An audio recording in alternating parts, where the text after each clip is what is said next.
Hi, I'm Leathur Rokk. This is Garfield.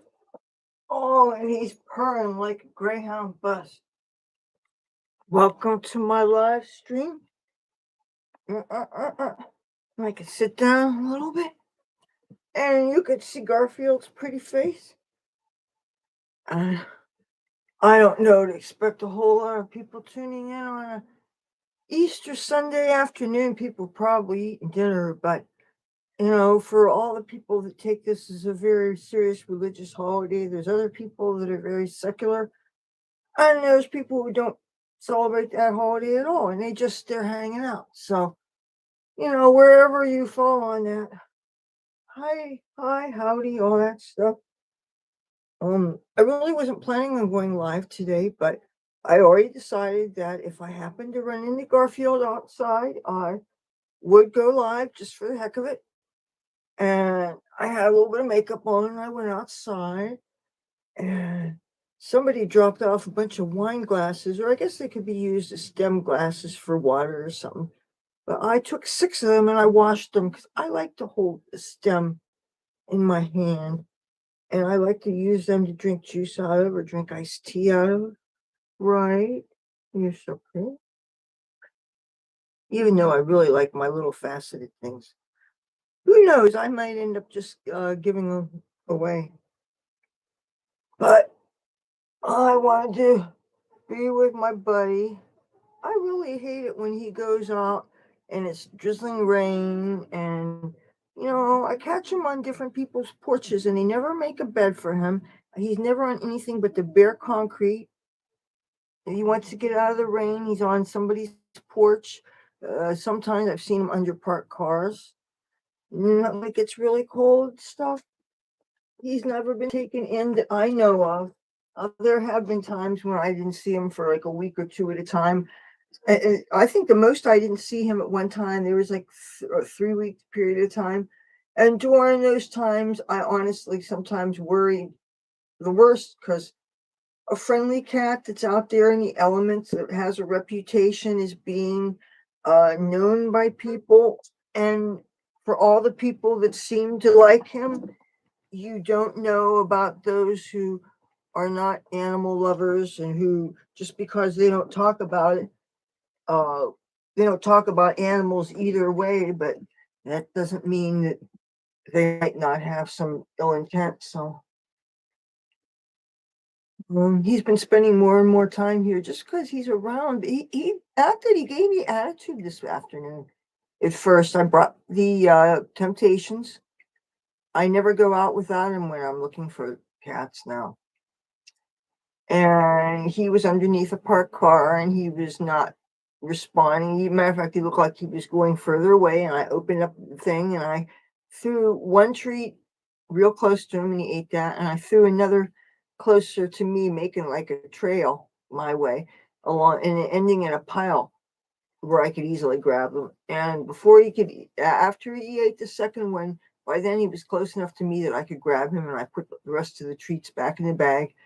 But so he didn't think I was fucking with his head. As soon as I got him in the house, I gave him a handful of treats right away, and I tore up some nice pieces of thick sliced turkey, and he got that, and he is eating right now.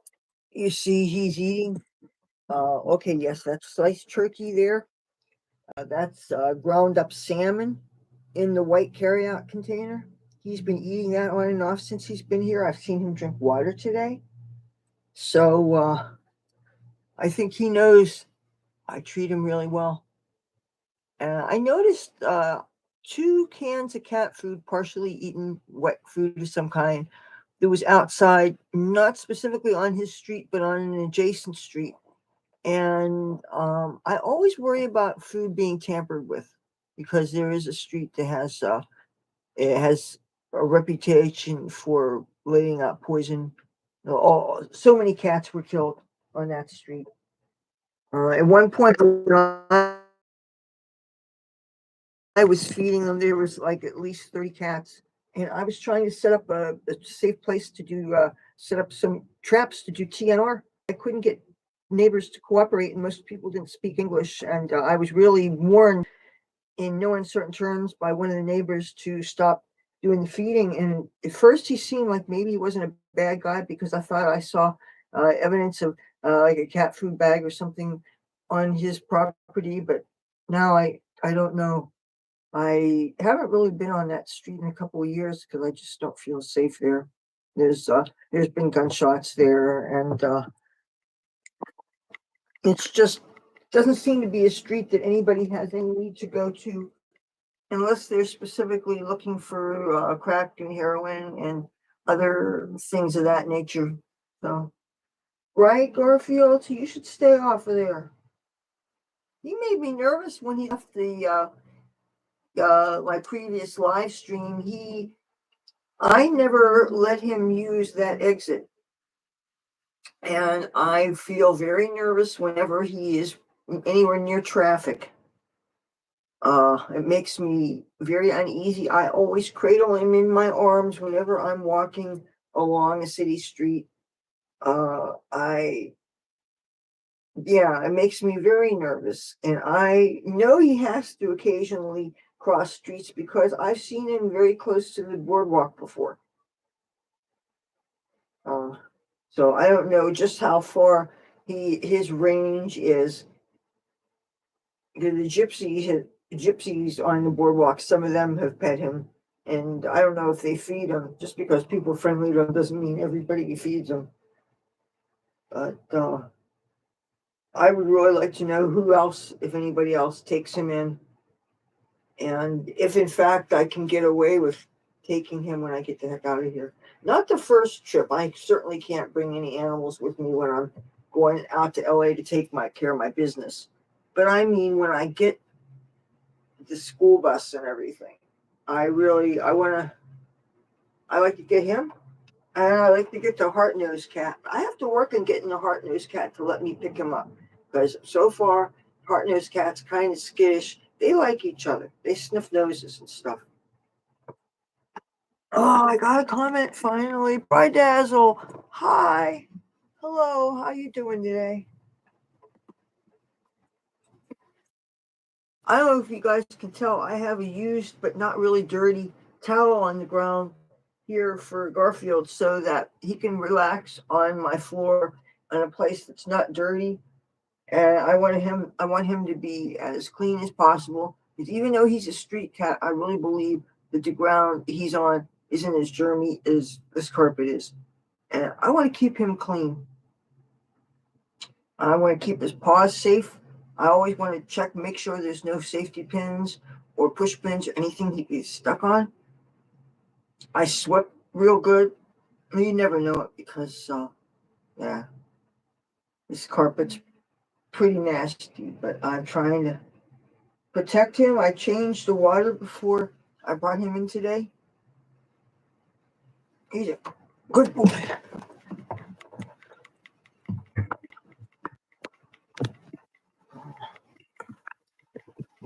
You a good boy? You a good boy. Pretty. You pretty, baby? You are pretty, baby. You good cat? Huh? You good cat? Nice.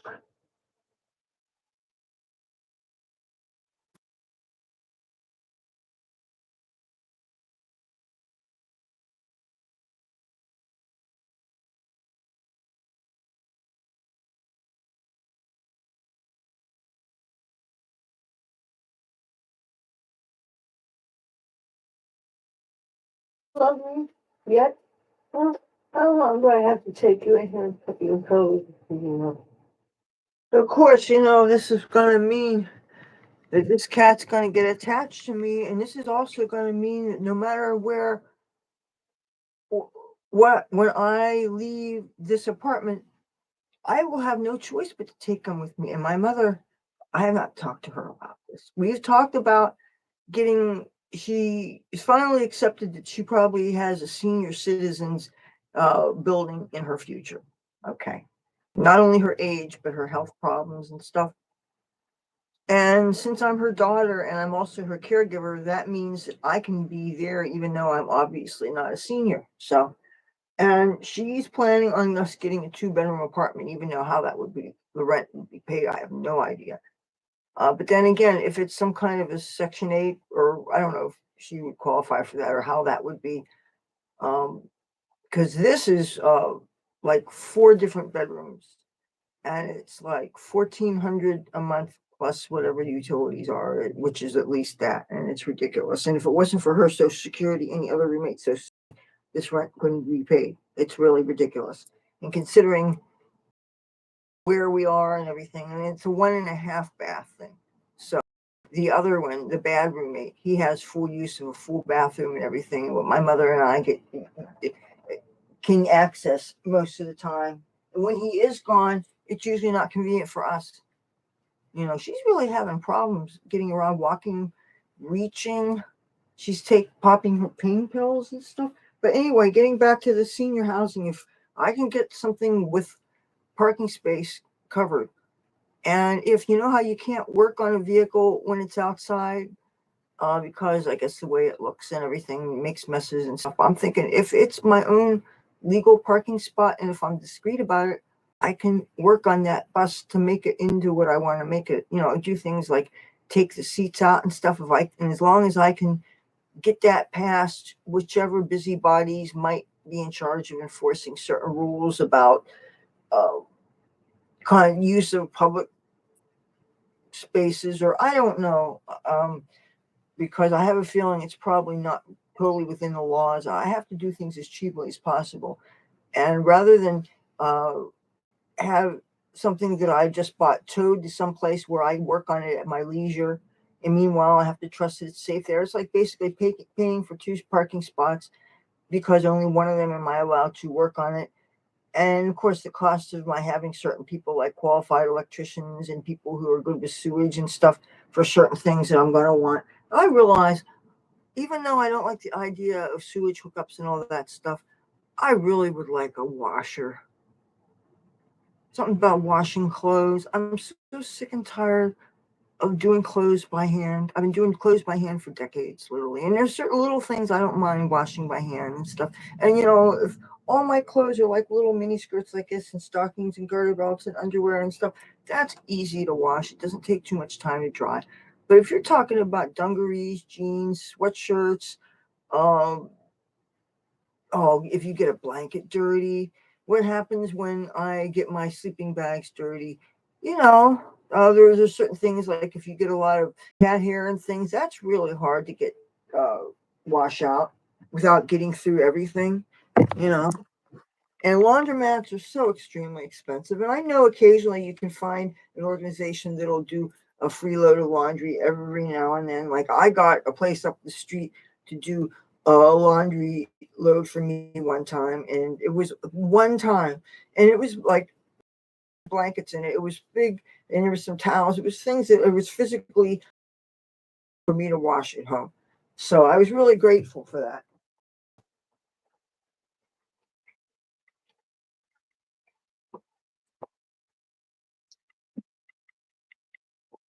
I'm so thirsty. I just dropped this on the ground. I'm glad these are shaped in a way so that you don't feel you're getting germs when you pick something up you drop. I just don't like touching things that are touched the ground.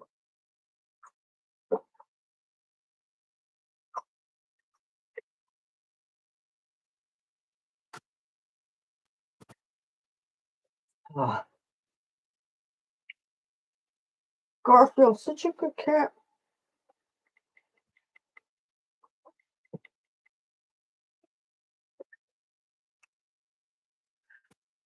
Sometimes I think at what point do you hang out with a cat so much where they start to get emotionally have expectations of you.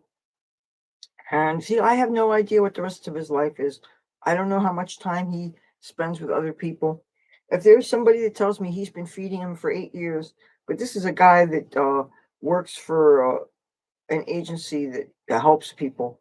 So since he has to be in the building every day, I can certainly see how you can set aside a can of food for a cat. They have programs for kids too. That's why I got yelled at that one time. I was going in the parking lot after him, and they had some kind of after school program or something. And I guess it was a few minutes before the kids were getting ready to be let out and have their parents pick them up or something. And still, what is the harm of my going in the parking lot to go and grab a cat? It's not like I was wearing a trench coat and was ready to go and nap children and bring them into my unmarked white van or something. I mean, come on. It's ridiculous. Especially considering the neighborhood and all the things that they would have reason to worry about. I would think that they would welcome other eyes and ears, especially the female variety when you're dealing with an urban environment like that. But, I'm trying to find logic where there isn't always any, right?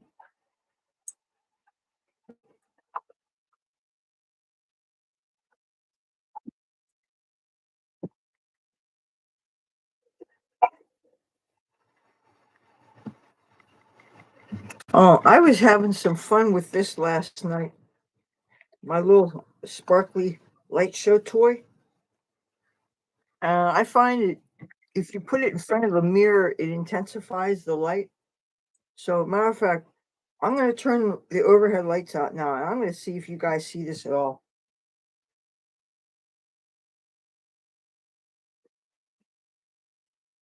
Turn.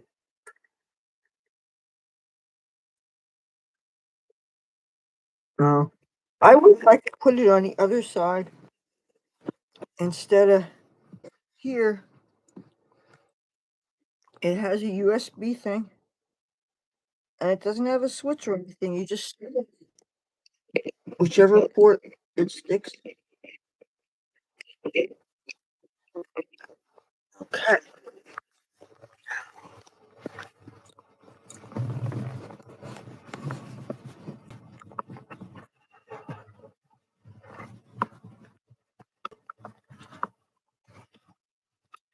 And I have my Seagate hard drive in my hand, so I have to.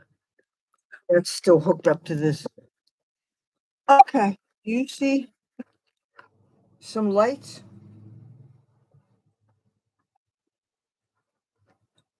Now, if I take this Trump thing down, so you see more white on the wall.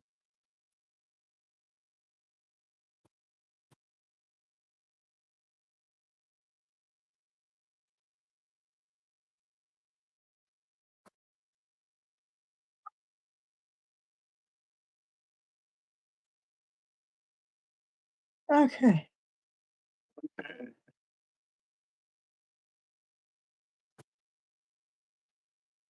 If I do this,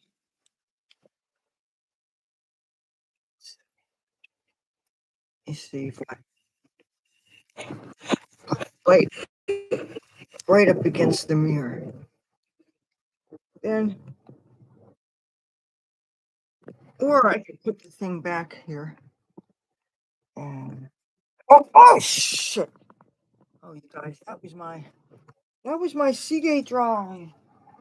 Oh, my Seagate drive. You can't fuck around with these things.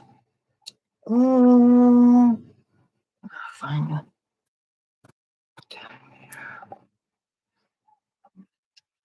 This is what I used to back up the rest of my channel, all like what, 12 and a half years of videos.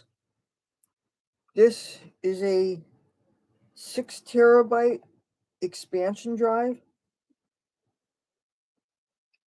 Okay, I'm gonna plug this in. I was gonna say I didn't hear any sound. Okay, now it's vibrating a little bit.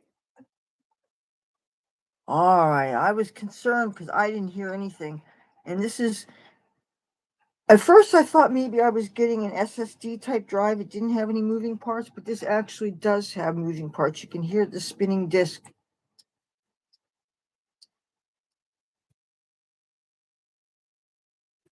Uh,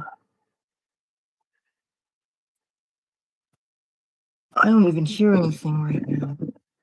I hope I didn't break it. You know, but you know what? This light's on, so I guess that should be a good sign, right?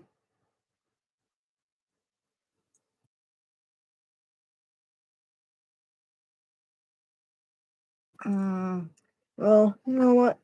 I can't really worry about it now, even though I honestly don't hear any sounds at all. And to me, that is not a good sign.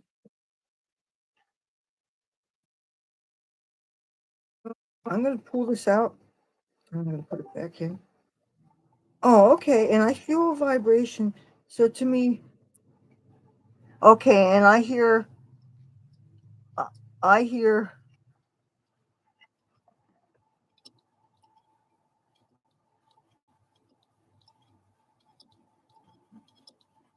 that should mean it's okay, right?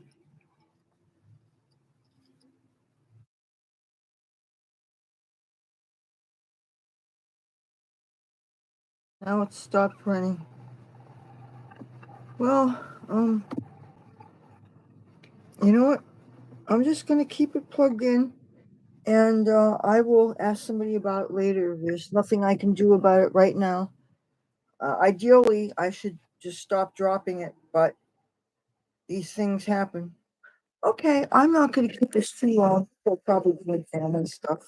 And I'm going to go check on my mom. If you guys celebrate Easter, have a happy Easter. If you guys just fucking around, carry on. I will talk to you guys tomorrow. Bye.